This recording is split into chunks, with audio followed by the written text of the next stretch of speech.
Les mardis de l'immobilier avec la Mobilière, assurance, prévoyance et bien plus encore. SIG, ensemble, agissons pour mieux vivre demain. Le département du territoire du canton de Genève.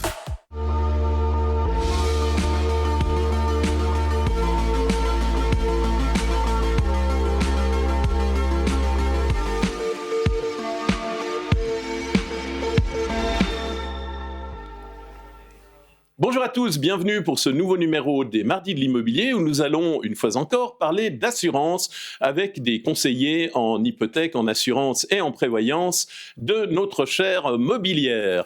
En effet, les propriétaires comme les locataires sont souvent confrontés à des problèmes juridiques et il existe des assurances de protection juridique. On ne sait pas toujours jusqu'à quel point elles sont utiles et dans quel domaine, les litiges de voisinage, les problèmes de travaux, de réception de matériel, etc. Nous allons aborder cela avec deux conseillers. D'abord, Madame Johanna Caven, bonjour, et ensuite Monsieur Steven Wyss. Bonjour.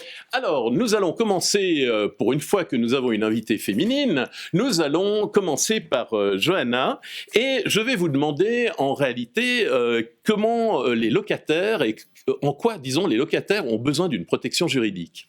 Alors, en règle générale, un locataire doit respecter un préavis de 3 mois pour résilier un bail, mais dans certaines situations spécifiques, notamment pour les baux commerciaux, ce délai peut être différent. C'est pourquoi il est essentiel pour que le locataire connaisse ses devoirs et ses droits en matière de résiliation de bail.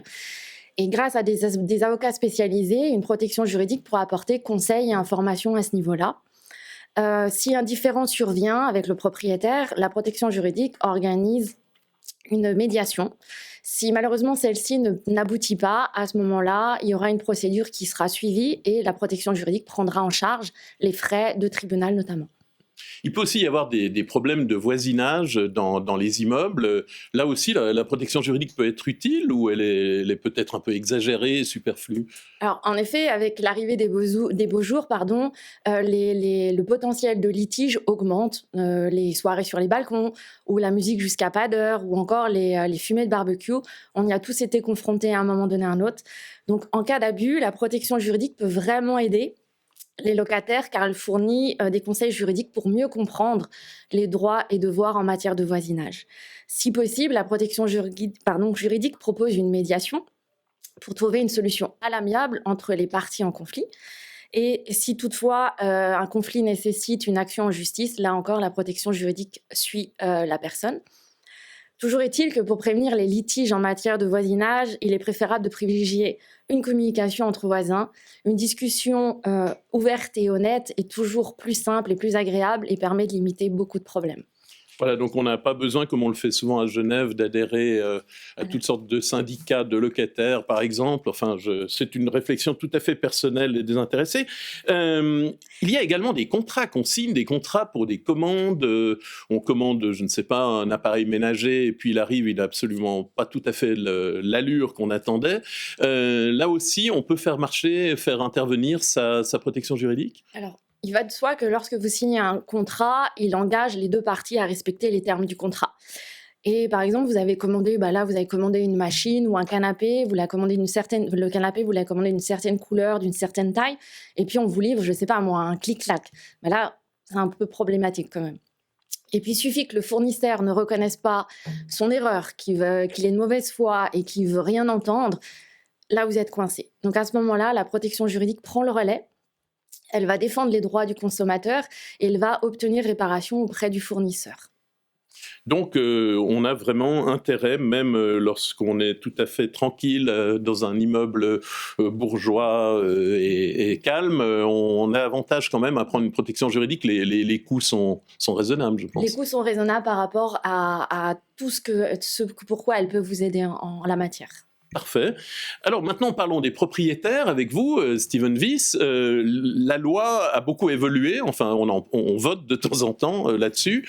Est-ce que vraiment cette protection juridique est de plus en plus importante? Vous n'allez sans doute pas me dire le contraire. Évidemment. Le droit des contrats a effectivement pas mal été revu au cours des dernières années et ces modifications impactent évidemment les propriétaires dans les relations contractuelles qu'ils peuvent avoir avec leurs locataires. Parmi les principales nouveautés, on a des modifications qui concernent la réglementation des loyers, qui protègent les locataires contre une hausse des loyers abusifs, par exemple. On a pas mal de modifications par rapport à la durabilité, par rapport à l'écologie. Un propriétaire qui veut faire des travaux, par exemple, ne peut pas forcément utiliser les mêmes matériaux que ceux qu'il avait jusqu'à présent et va devoir se conformer aux nouvelles réglementations en place et utiliser des matériaux du jour, disons. En matière de protection des données également, c'est un sujet qui est de plus en plus d'actualité. Là, le propriétaire, respectivement la régie avec laquelle il travaille, se doit de respecter la protection des données, la loi sur la protection des données, et de traiter les informations qu'il a sur ses locataires de manière conforme là aussi à la réglementation. Et lorsqu'on organise, par exemple, lorsqu'on demande, qu'on prévoit des travaux, est-ce que les éventuelles malfaçons sont aussi couvertes par une assurance de ce type? Alors, je dirais que tout dépend des travaux. Dans le cadre de rénovation ou de petits travaux de construction, comme par exemple l'installation d'une véranda ou la pose d'une piscine, par exemple, les sources de litiges, là, peuvent être nombreuses. Mon voisin, par exemple, peut simplement s'opposer à mon projet, qui ne lui convient pas du tout, ou alors, tout va bien, je peux débuter mes travaux, mais dans le cadre de ceci, des retards, par exemple, à la livraison, peuvent engendrer des frais supplémentaires, des pénalités, ou simplement des divergences, des désaccords entre toutes les parties impliquées. Une fois les travaux terminés, on peut aussi constater justement des défauts de construction, des défauts de qualité, et c'est là que la protection juridique devient un allié de taille, puisqu'elle va justement essayer là aussi de mettre en place une médiation entre les parties et, si nécessaire, prendre en charge les frais de procédure, si on doit aller jusque-là, en couvrant des éventuels frais d'avocat ou des frais d'expertise. D'accord, alors là on a parlé, disons, de litige avec des commerçants ou des voisins.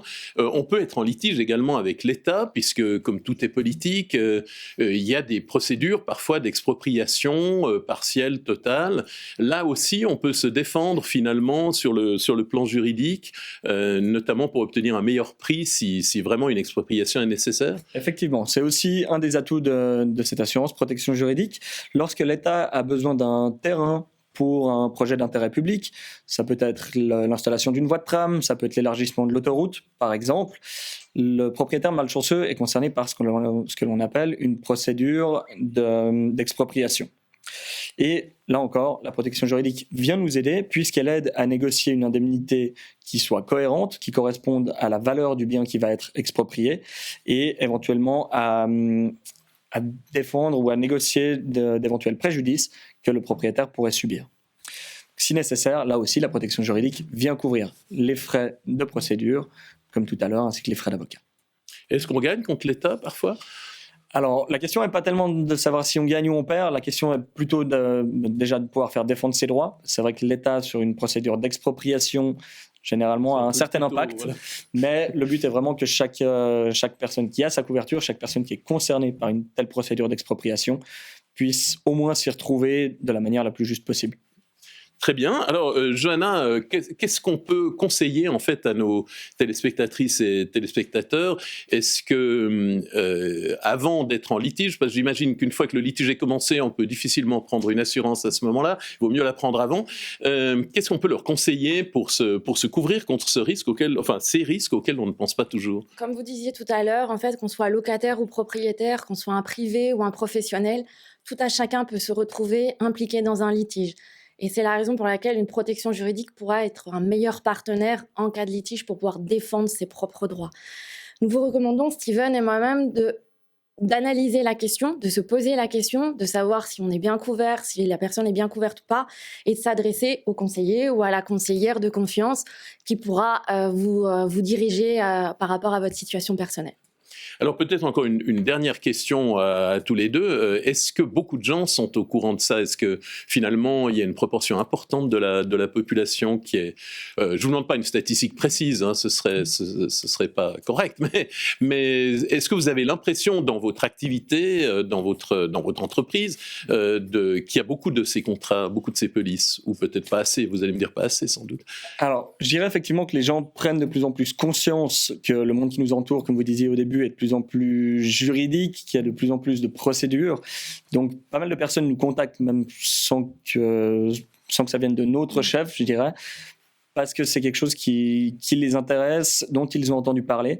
Et c'est vrai que, comme on disait tout à l'heure, au niveau des coûts par rapport aux honoraires d'un avocat, par exemple, c'est une solution qui est, le jour où il y a un problème, très très intéressante et qui peut sortir tout un chacun d'un vrai faux pas ou d'un vrai mauvais pas.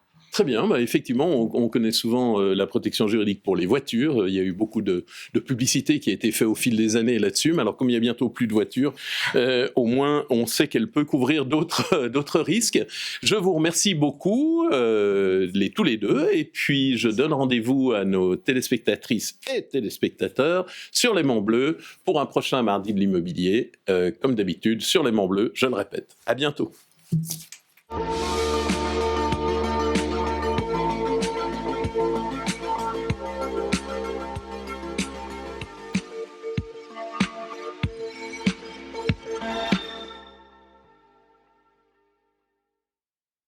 Les mardis de l'immobilier avec la Mobilière, assurance, prévoyance et bien plus encore. SIG, ensemble, agissons pour mieux vivre demain. Le département du territoire du canton de Genève. Ma conclusion, je donne rendez-vous le mardi. Évidemment, ça s'appelle les mardis de l'immobilier, c'est peut-être pas très utile. Ouais, mais ça va, c'est pas bien.